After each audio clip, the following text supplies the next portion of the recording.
Welcome back to the Delivering More. What do I look at? You just look at me or the camera. Okay. I don't care. Well, where's the camera? Oh, right okay. Yeah. All right, we're good. You don't got to talk for the first 2 minutes. So. Okay. I'll intro you. I got you. Okay. All right. Ready. Take 2.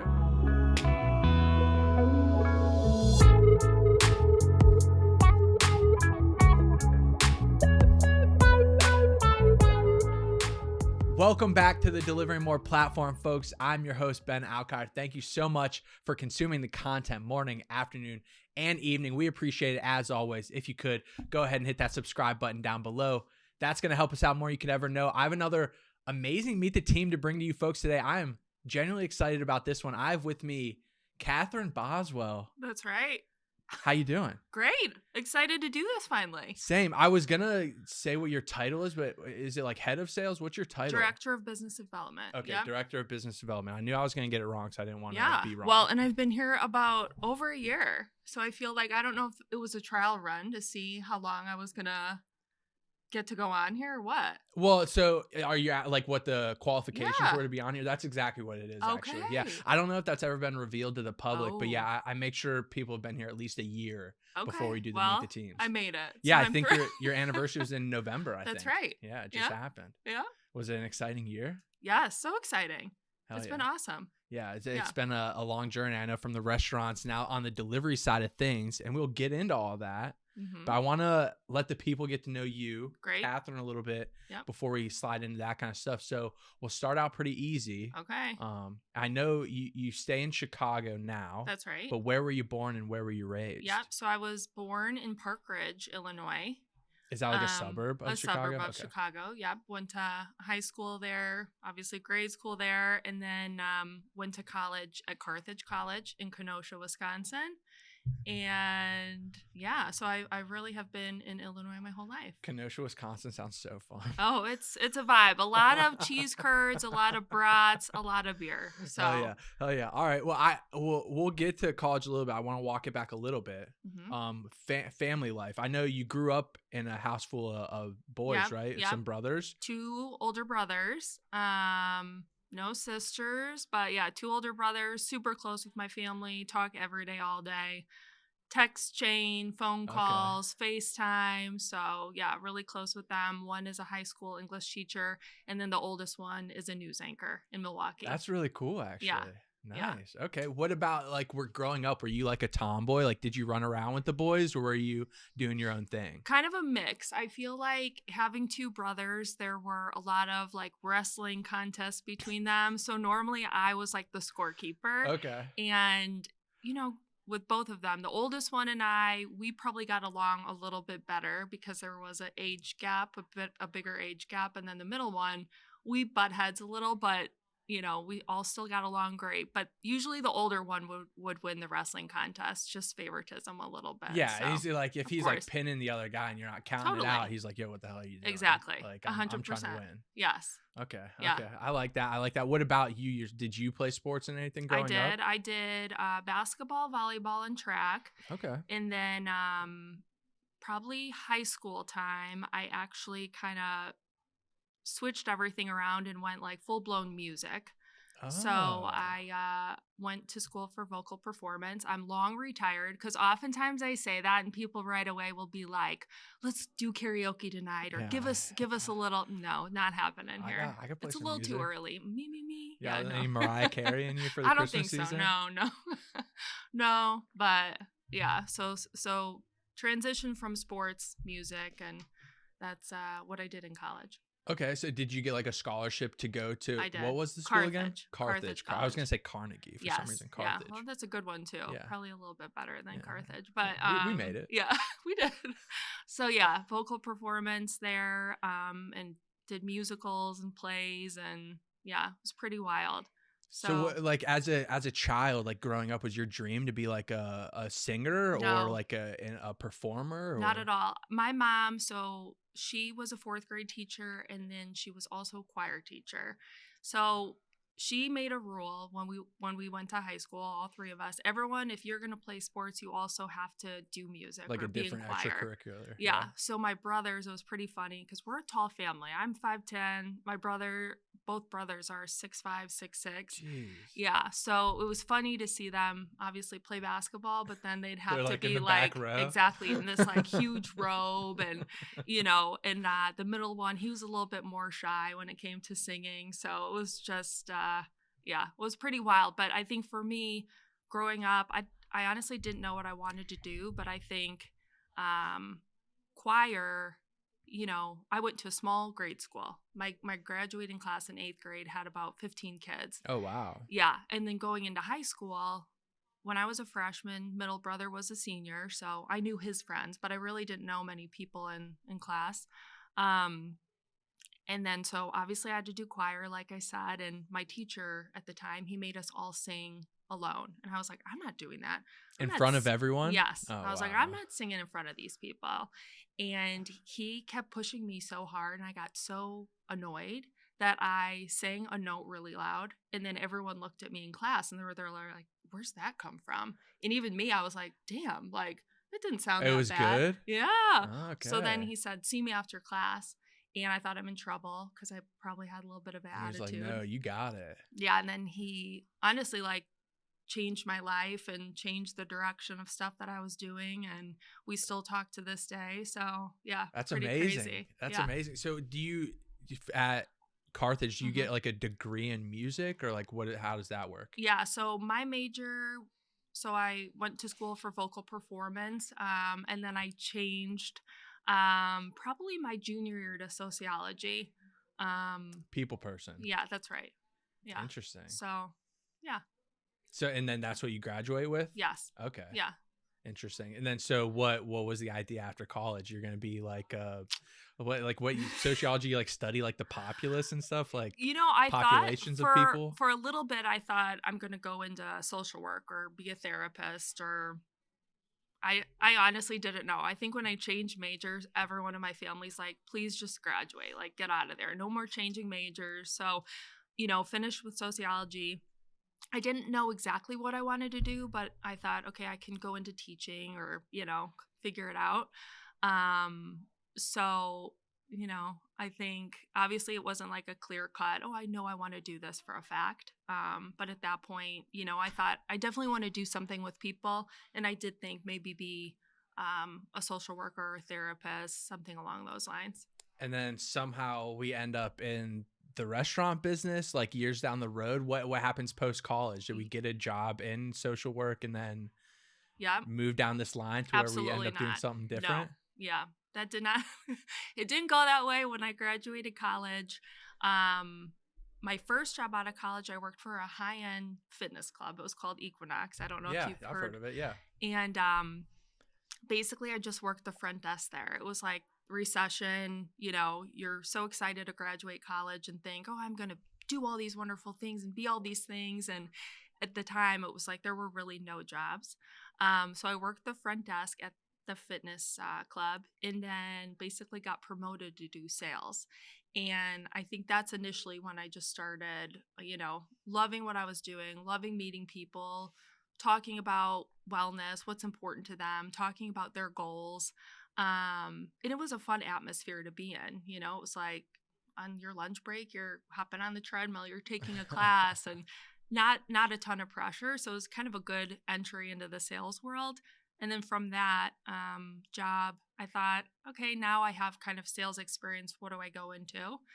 And I sold phone systems, like the phone on your desk at a corporate company, and video conferencing. I did that for a while. And honestly, all of these previous bosses that I had, we still keep in touch to this day. They obviously took a gamble on me, and, we had a great partnership, great relationship, and still stay in touch. But after that phone job, I was like, man, this is like pretty hard to sell. So I thought about, okay, now I have a little bit of sales experience. What can I do? And that led me into Einstein. Okay. So after the phone company, you started at Einstein. Mm-hmm. Nice. And was that just like, and you weren't immediately like director of sales there, were you? No. So I started as a catering sales manager for Chicago. We actually had an Einstein on campus in college. So, freshman 15, eating bagels. And, I honestly, I love the product. And I felt like cafeteria food in college was a little sus, as the kids say. So I felt like, you know what? I trust Einstein. It's like, I know what that is, and Right. I'm going to just stick with that. Um, so then, it kind of went full circle, and yeah, I think they took a gamble on me. There were a bunch of interviews because I didn't have food experience. I didn't really have event experience.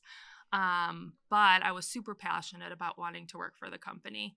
And so, I definitely would stay on them, and landed the role as regional catering sales manager for basically Illinois. So at the time, I think I partnered with 33 locations with them. That's crazy. That's crazy. And to go into like catering too.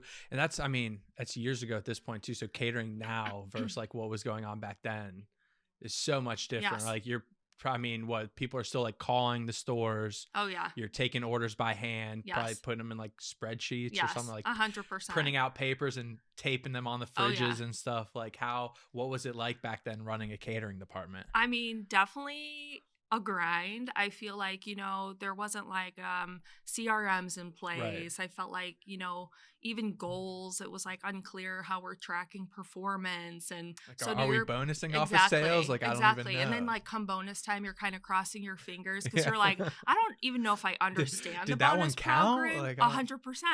So, definitely rough, all great learning. And I think for me, I knew that I didn't want to just stay in that role, and I wanted to keep pushing on. And the nice thing, honestly, about the brand and about the company is, there was a lot of room for growth. So I did that for a while. And then there was like a training and development role that helped you kind of create content to the team. Then there was a national sales manager role where kind of, obviously you have a smaller team now that you're focused on. And then from that, I was director of sales for, I believe, 5 years with them. That's crazy. And that's the only brand you've ever been with, right? Yeah. So I was there for 10 years. Yeah. And, again, I loved the brand. I loved everyone that I worked with there, and just had a great experience. So yeah, breakfast too, breakfast catering too. I know we talk about this all the time, like diversifying like what times deliveries Yes. are on our platform, and breakfast has always been so big in my mind to get into. So hopefully that relationship comes into play down the road. That's hopefully right. or something. Yeah. But so then we come into this time where did you leave Einstein, or it was during COVID? Yeah. I think maybe where and you start to look for different opportunities. Yeah. So I think, for me, obviously there was some adjustment, like, the catering community was hit in a massive way. And I think, at the time we had 35 catering sales managers, and unfortunately there were so many unknowns. And again, that industry was hit, significantly. So 35 people went to 7. Oh, wow. Areas expanded. The role became more like the market you covered, you had to take more locations and things like that. Yeah. Just because it was, it was a tough time. And I think for me, obviously, the team and I, we still talk to this day, and, have walked away with probably a stronger bond, all things considered. Yeah. So I think at that time, my focus was, okay, again, it was tough. And I think you go from obviously driving results and, being so much like on the floor with them, and, having these lofty hopes and dreams. And then when you're kind of, in a place where you're seeing that can't happen, it's tough. And then you kind of shift gears and you're like, okay, I have to be obviously overly empathetic and more of a therapist, because now these 7 people have lost their peers, Right. and they have kids being homeschooled. And, so obviously I think in that time specifically, you have to, adapt, and you have to change your leadership style. And, each person, obviously it's like you have to manage them a little bit differently, because, personally they're going through different things, and there's so many unknowns. So I think for me, I really wasn't looking for any other opportunity until Darian pitched DeliverThat to Bagel Brands. Okay. And I remember, the interaction we had. And I think the tough part was, again, we ended up going with, do you want to beep that out if I say DoorDash or anything? No, you can say whatever you want to say. Well, I don't know. Sometimes they're like, shout out DoorDash. We use it all the time. I don't give a shit. So we had a partnership with DoorDash. And I think for us, it was like, you know, you probably didn't feel great to take a gamble at a time like that, right? So I'm Right. like, I don't really know who DeliverThat is, and we already have this partnership in place. We're kind of going to stick with that. But I remember, talking with Darian and being impressed by the company. And I would still kind of keep tabs on what you guys were doing. And I think, there's a lot of obviously delivery companies, and the pieces that stood out to me most were most important, especially as like running a catering business, is having your driver fleet look professional, the option to set up orders. Again, that was, people didn't want us touching their food, right, during the pandemic. Right. So that necessarily wasn't a selling point. But I think there was such more kind of TLC and love and care that I felt like came from this delivery company. So Darian and I would keep tabs on each other and just, have conversations and stay good networking buddies. And then I think once sales turned around and started picking back up in the right direction, I felt like for me, I kind of saw through what I wanted to see through and felt like, okay, we're in a good spot. Yeah, we're in a better spot now. Yeah, Yeah, where right. I can focus on my own well-being and my own sanity. And, I felt super proud walking away when I did, but I also just felt like it was the right time for me. So I reached out to Darian and I just, said, hey, if anything ever comes, on the sales side or any opportunities like that, I'd love to be considered. So we kept tabs on each other. We met up for coffee. We had a flatbread, I think 2 wines together. But I don't want to say I didn't take him seriously, but I'm like, I didn't really have a timeline. I was still employed. I think he was kind of Yeah. trying to see things Also, you don't through. know like internally, like is DeliverThat actually like a viable Oh, place to be? Like 100%. you're like, yeah, they look great on LinkedIn, but Yes, like, is it real? Like, I don't know. exactly. Yeah. So then we left that in-person meeting, and I think maybe a month or two after that, we just got on our normal call that we would get on every other month. And he basically was like, I want to offer you a role here. And honestly, in my head, I was like, shit, I've been at this company for 10 years. Like I started getting frantic, right? Because people can say all they want to say, but then to hear him actually be like, no, we're ready for you. Yeah. I think for me, I was like, okay, I know I want this, and was freaking out a little bit. So obviously took the offer, and it's been an awesome experience. So Yeah, that was a story. was it long? It was good. No, it was interesting though. It was a well needed backstory. I'd never, I guess, knew. I think I know previously that Darian had spoke to you in and out a couple times, but never heard like the full length version of Yeah. what happened. So that's pretty interesting. I did want to say too. I think you were mentioning keeping those relationships with like people you still work with at Yeah. Einstein and stuff, and I think especially going through something like COVID, it's like you guys went through something no one else has dealt with Yeah. before previously, right? In our lifetime. So those relationships are probably, like you said, they're in great standing, and they're probably almost stronger than a lot of relationships you've had because you went through something Yeah. no one else had dealt with before. Yeah. Yeah, absolutely. And I think the nice thing too is, like I said, unfortunately, the team changed and we had to downsize. But,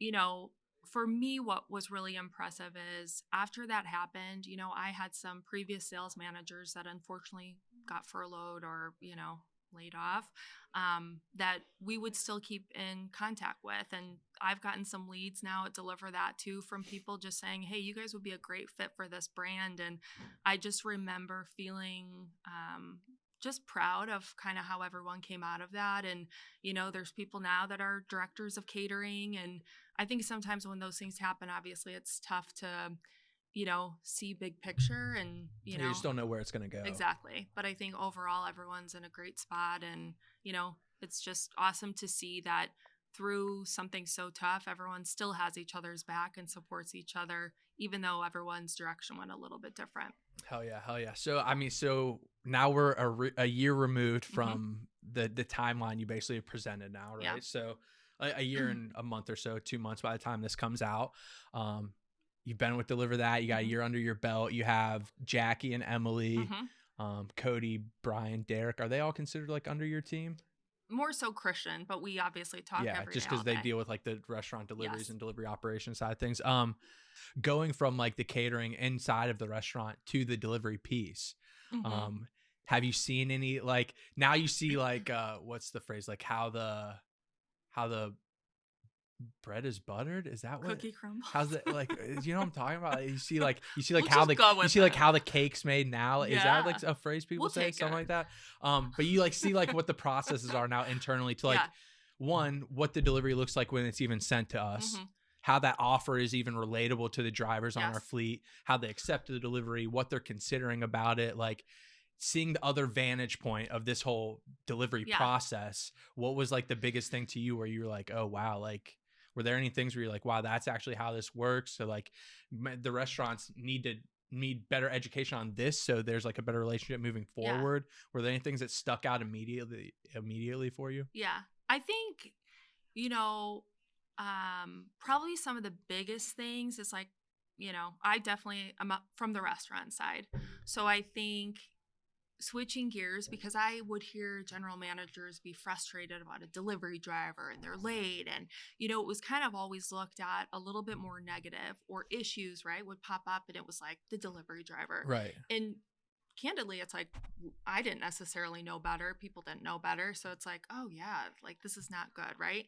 So I think initially coming here, I was much more like on the restaurant side, like I said. And I think some of the conversations that we would have, like, Aaron, John, Darian, Christian, everyone started as a driver. Did you as well? Yeah, I did. Okay. Yeah, I drove for 8 months before I started full time here. Yeah. Yeah. So I think I don't want to say there was like a little bit more, maybe like a defensive mentality There's around like, that. well, you're like now you're on the driver's side. Exactly. And like now you're used to covering for the restaurants. Now you're just like, all right, well, we Yeah. stick up for the different side now. Yeah. So I think definitely a good dynamic, because I think Christian and I would have conversations, Christian, VP of Ops, we would have conversations pretty early on, and he would give me his point of view and I would share my point of view. And I'm like, if someone's coming at you on the restaurant side and they're pissed off, it's like, we don't necessarily think, oh, their oven's down, they're short staffed, they have a personal issue, all these pieces, right? They're just frustrated because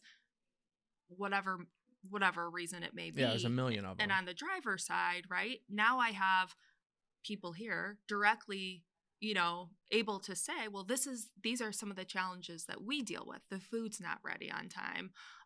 We don't have the right buildings that we should be going into. We don't have accurate notes. So for me, it's definitely been kind of learning and more so bridging both of those together. And that's been super helpful. I think, again, giving kind of more of the restaurant point of view, being able to talk to different brands and empathize and say, I know kind of what you're going through and this is where I've been. And, so I think just having that mindset has been super helpful here. But yeah, definitely I would say a lot of learning on that piece. Yeah, for sure. I think I really don't have a ton of more questions for you in regard to DeliverThat directly. I guess I did want to ask, and this is maybe a weird question to pose, but like, do you have, like, if you were going to have a conversation with a brand or something like that, are there things where you have your introduction call with a brand and like after that call, are there things like immediately where you're like, hey, we're not going to be a good fit, and then there's things on a call where you're immediately like, oh, like we can be of service to you immediately? Are there things that stick out with brands that we maybe could work with down the road but maybe not right now, and then brands with like right now, like we're turnkey, let's do this? Yeah, and I would say honestly, a lot of that ties in like cross-functionally, right? Like some pieces in tech, it's like, they want a direct integration or they're working with X company and it's like, well, we might not be there yet. Like we've done all the great moves to do a lot of those pieces, but I think sometimes there's might be like a link missing in that aspect, or maybe even location wise. Obviously our coverage has been super impressive. We continue to grow, but I had a brand that was like very remote towns. And I think at that point, we could cover about 50% of those locations. So as much as you want the business, it's like, well, Yeah. I don't also want to say, oh, we could cover 50% and not this other chunk. And again, our recruiting team does a great job. And it's like, we're doing all the right pieces to get there, but it's towns I can't even pronounce. So I think, some of that's a little bit tough. But there's ways we can navigate that. And I would say on the sales side, we're definitely candid and very transparent of saying like, we'd love to work with you, but we're probably not the best fit at this time, and we'll keep you posted on the recruiting side and all these other, the integration side, the tech side, and we do that. But I think sometimes it's just not a great fit. Yeah, for sure. And being transparent about it, like you said, I think is the best place to operate from, right? Because I think I know everyone says this, but you always want to like under promise and over Yes. deliver. You never want to sign that contract and then 2 weeks down the line, it's like, well, this isn't what we talked about Yes, at all. Like whether that was 100%. because of your expectations, theirs, Yeah. whatever. It's just like you never want to be put in that position. Yeah, exactly. Well, and two, I think the other piece is, as big of an industry as this is, everyone knows everyone, Right. right? And I think that's why you have to be very mindful and really pay attention to your character and the information that you put out. You never want to steer anyone wrong.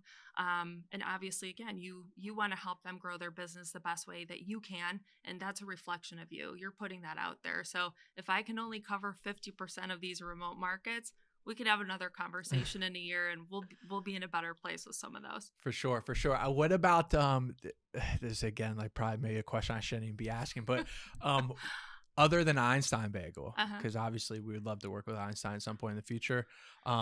Is there any like dream brand that you have that you would love to work with? Yeah, I mean, honestly, I would say brands like, and some of them, and you can We do delete whatever, that. yeah.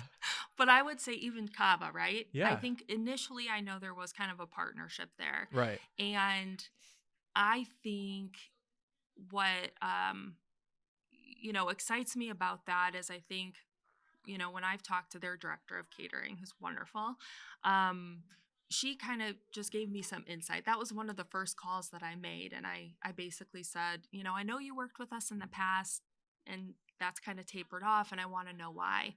And some of the reasons she gave us are things that we have 100% improved on. I think we necessarily maybe didn't have reporting before. Maybe the market coverage wasn't as strong. There's these pieces now that it's like, I love the challenge to be like, I know you used us once in the past, but let me tell you about who we are today. Right. And I know that might sound corny, but it's the truth, It's also like it's possible that we were talking to these people in 2019 before COVID happened, and now we're doing things literally a complete 180, like our onboarding, everything. Yes, and it's all that I know, because obviously, again, I've been here about a year, right? So it's like all I know is really kind of I don't want to say the good side, but I you just haven't know what's seen happening some now. of the struggle Right. or some of the blood, sweat, and tears that have gone on behind some of these projects. So it's easy for me to come in and say like, oh, we didn't have that before. Let me tell you now, Right. So for me, that's been easy. But, I think to answer your question, there are some brands maybe previously that had needs of us that we couldn't deliver on, and now we can. So I think circling back with those brands and just catching them up to speed on all the great things we're doing, that's important to me. Hell yeah. All right. Sure. Kava. Let's see, yeah. We'll talk. Good pita chips too. We don't have one in Illinois, a Kava. We don't have one here either. We don't have Zoe's or Kava. Yeah. Yeah. I've never had it. Had it. All right. What do you, can we skip along to this or that? Sure. Okay. All right. Ready. All right, let's do it. I told them too, folks, so we got some new this or that's as well. It might be a struggle though, because I think about the this or that's, and I'm very much glass half full. So it's like, if you ask me some of these, it's like I can kind of go either way. Not on the dogs and cats one though. Not on dogs and cats. No, I'm not even straight gonna ask dogs. it. Not even gonna ask it. All right, we are gonna start though with what we usually start out with. Okay. So this will be this or that. Kathryn will start out pretty easy. Okay. Early mornings or late nights? Early mornings. What's Definitely early?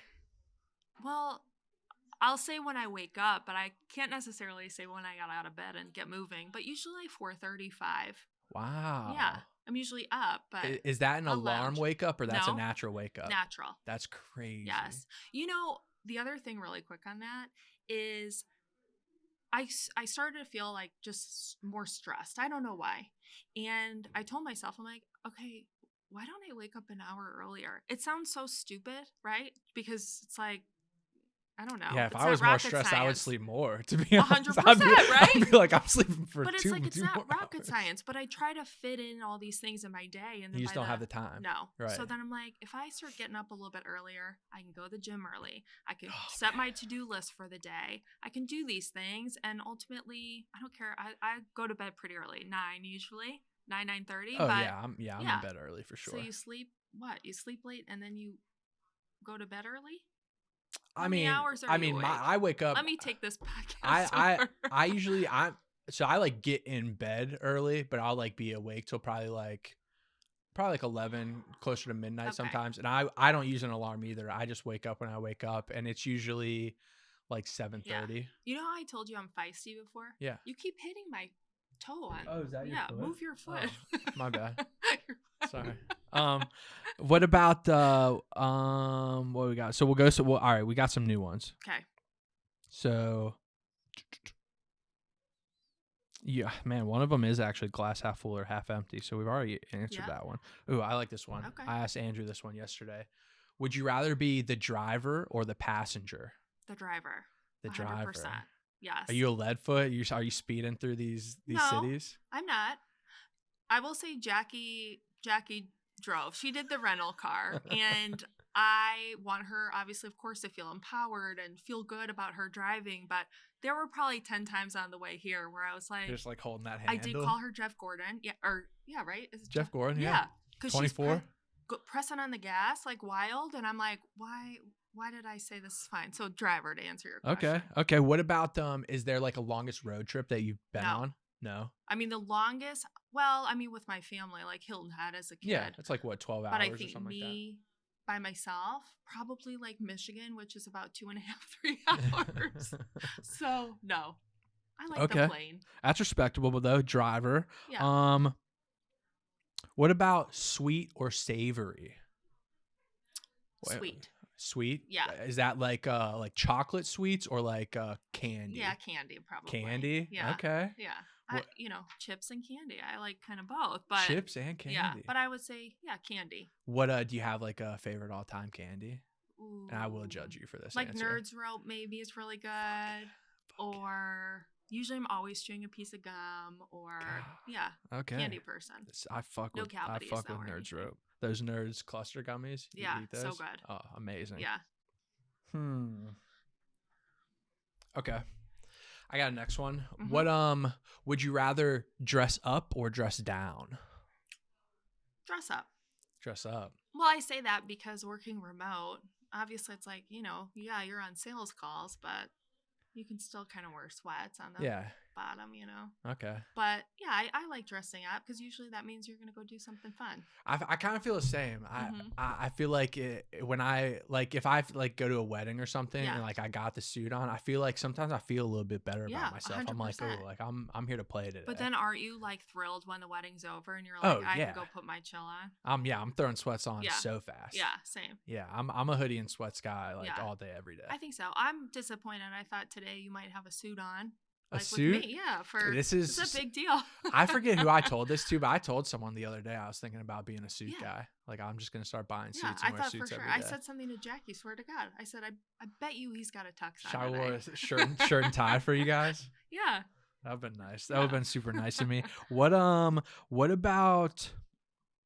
I think I know this already because you walked in with it, but hot coffee or iced coffee? Hot coffee. Hot? Yeah. Are you just like straight black or like? No, not at all. I had a coffee networking meeting the other day, and it was with Bill Holman. I don't know who that is. No. He's close with Earl, and they're partners together, basically. So, anyways, I got a vanilla chai latte with skim and blah, blah, blah. And he ordered after me. He's like, a small black coffee. And I was like, and I said something. I was like, well, we know who the high maintenance one is. Of course, being in sales, it's like, just shut up, Kathryn, and, get your coffee. But, yeah, I like those types of drinks for sure. Okay. Yeah. And are you a Starbucks girl through and through, or doesn't matter? No, it doesn't matter. Dunkin'. Yeah. Make it at home. Yes. Hell yeah. Not make it at home, but definitely Dunkin'. I'm a Dunkin'. That's fan. what my dad swears by Dunkin'. Yeah. He loves it. You don't like it? I'm just not a coffee person. Okay.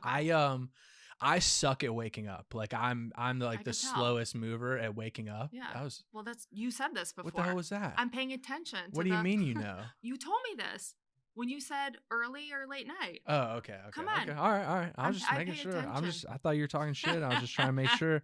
But yeah, I just like once I'm up. I don't need anything to like give me energy or keep me going. But yeah, I like the taste of coffee though. Yeah. I do enjoy it. Yeah. It's nice. Yeah. How do you feel? I like this one. Okay. Maybe this will be like the last one. Sure. Last like one or two more. Would you rather have a talking pet or a talking baby? Or a talking pet. Well, because I don't have a baby, so I would like to know but like in this, we have a family. We're in a fake fantasy world right now. We have a family dog, right? 15 years old, and I always am wondering, like, what's he thinking? Yeah, he sleeps a lot now, and I'm like, are you tired? Are you old? He's like a little grandpa, you know. So there are times I'm like, I wish you could just tell me something, so I know what's going on. I desperately like it. Actually blows my mind. I think about this all the time that we haven't invented a way for dogs to talk to us. Yeah, makes no sense. But they're living the life. They got I'm just like, we're worried about getting to the moon, but we don't want to talk to these things we spend all our days with. You said this was a good question? Yeah, I like this one. I think it's interesting because like you don't know, like tons of people in the office have children now or like brand new newborns. It's like like it'd be pretty cool if that like when that baby's like crying its lungs out, if it could just be like, yo, just give me the bottle. Yeah, I'm hungry, or like I want to sleep. Like it'd be cool if you could just like tell them that and they'd be like, oh, okay, I can do that. That's right. Yeah. Can we do one more question so we don't leave on that one? Yeah, we can do one more for sure. I wasn't gonna end on that one anyway. I'll ask. We'll end it on this one because I want to know, depending on your answer, what the follow up will be. Would you rather cook at home or go out to eat? See, this is kind of a mix. I would say go out to eat. Perfect. I do. That's the answer I wanted. I like to go out to eat, and I definitely do like to cook, but I also, I like to go out to eat. I like to try new places, and I went to a place out here for lunch yesterday in Cleveland, and I went in with the intent. I'm like, I'm gonna eat something healthy for lunch, and then I got the menu, and it was like boneless wings, pretzel sticks, garlic bread, burger, chicken sandwich, fried chicken sandwich. I went with a burger. Hell yeah. But I thought I need to just eat healthy. And then I looked at the menu and What do you get on a burger? Plain. Usually no, like just like cheese. Oh, okay. Yeah, but no like a cheeseburger. Ketchup, mustard, pickle, lettuce, nothing? No. On the side usually. Okay. Depends on like my mood. Okay. Sometimes like a side of chipotle mayo. I like chipotle mayo. Depends. Okay. What about if you do cook at home? Yes. What's a Kathryn staple dish? Probably like pasta related dish. Okay. Yeah, I like Italian. Simple, easy. Yeah. Boil some noodles, throw some sauce over it. I mean, I go a little bit more than that. Thanks. Like I said Italian, not like a box of Kraft. Are we cooking or are we like just a chef? No, we're cooking like a chef. Okay. Stuffed shells I just made with ricotta, mozzarella, some egg, and Okay. It's not Kraft. I don't know. I know, but yeah. I have like boxes of ramen noodles in my house right now, so you don't. It doesn't take much to impress me. So you like to go out to eat, probably. Yeah. Okay. I cooked my first meal last night. Oh wow! In my house. Was it? Tacos. Okay. Yeah. What did you cook though with the tacos? The meat, basically. Yeah. So you cooked the meat, heated up the tortillas, threw the little taco seasoning packets in there. On a scale of cooking, like 1 to 10, would you say that's like very introductory? Oh, tacos? That's like a 1. It's like a 0.5. Okay. I like to cook though. I'm a pretty decent cook. I just like, I'm not a from scratch guy. Like I can't like go in the kitchen and you're like, oh, you got onions and you got peppers and you got 100%. Garlic powder. I got it. Yeah. Like I'm like, oh, I know what to make. Like you gotta hand me the ingredients. Exactly. Hand me the recipe and I'm good to go. Yeah. I'll whip it up. But if you're like asking me just to like make something, I'll be like, oh, here's a bowl of cereal. Yeah. Well, we know where our company will never go for being entertained, right? I think I'm entertaining. You can order, but you pick our menu for the events and stuff. Yeah. You do a good job facility. With that. Yeah. Okay. Well, actually, for this one, everyone else picked the dishes that we're eating. Oh, that's right. Yeah. That was nice. I like that. I like a little democratic vote. Yeah. Every now and then. Yeah. They were all very hearty. options, right? Yeah. Well, it's tough too because now we're getting to a place like we have so many people where like we have to take into account like dietary restrictions, who's allergic to That's what, right. like, Yes. you know, like do people actually even want to like do the event like we're gonna be at? So like it's getting way tougher to like book stuff. This last one got booked like I think 2 weeks ago, 3 weeks ago. But you kind of knew what you wanted to do. I think there was like a conflict and yeah, for sure. Well, it's also like it's tough. Like we're getting to the point now where like we can't necessarily do activities because we have too many people. There's gonna be 70 people at our Christmas party tonight. So like, which is also a lot to be proud of. It's amazing for sure. But it's also like I can't take 70 people putt golfing. You know what I mean? Like, and this is coming from a guy who eats a bowl of cereal. Yeah. It's tough to plan for. Yeah. Well, we're always happy to help you. So. I appreciate that. I hope you stick around. Yes, of course. Good. Yes. This is a fun conversation. Yeah. I'm saying I liked it. Good. It was a good time. I hope people enjoyed getting to know Kathryn a little bit more. Where she grew up, how she got to deliver that. What her favorite dish to cook is a good time. Thanks, man. I hope people enjoy it. It was a pleasure. Thank you so much. Thank you.